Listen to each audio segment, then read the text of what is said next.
সম্প্রতি বেড়েছে ভারী ঘূর্ণিঝড়ের সংখ্যা। প্রতি বছরই বাড়ছে ঝড়ের গতি। একের পর এক বড় আকারের ঝড় যেন লেগেই আছে। সেই সাথে বাড়ছে বজ্রপাত ও বজ্রপাতে মৃত্যুর সংখ্যা। উদ্বেগজনক হারে বাড়ছে এসব দুর্যোগ। কিন্তু কেন এত ঘন ঘন ঝড় বৃষ্টি হচ্ছে? কিভাবে তৈরি হয় এসব ঝড়, আর নামকরণই বা কিভাবে করা হয়?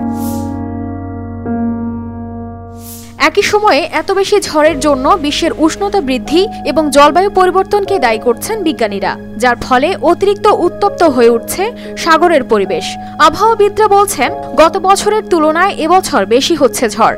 এমনকি একই সময়ে বিশ্বেও তৈরি হচ্ছে একাধিক ঝড়। সমুদ্রের উষ্ণ পানির কারণে বায়ু উত্তপ্ত হয়ে তৈরি হয় এসব ঝড়। তখন উষ্ণ বাতাস হালকা হয়ে উপরে উঠে যায়, আর ওপরের ঠান্ডা বাতাস নিচে নেমে আসে। এতে কমে যায় বায়ুমণ্ডলের বায়ুর চাপ। তখন আশপাশের এলাকার বাতাসে তৈরি হয় তারতম্য। বাতাসের চাপ সমান করতে আশপাশের এলাকা থেকে প্রবল বেগে ছুটে আসে বাতাস।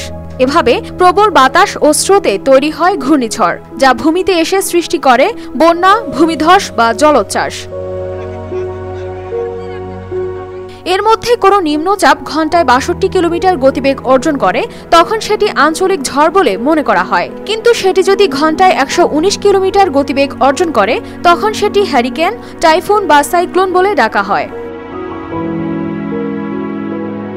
এক একটি ঝড়ের নামকরণ করে বিশ্ব আবহাওয়া সংস্থা।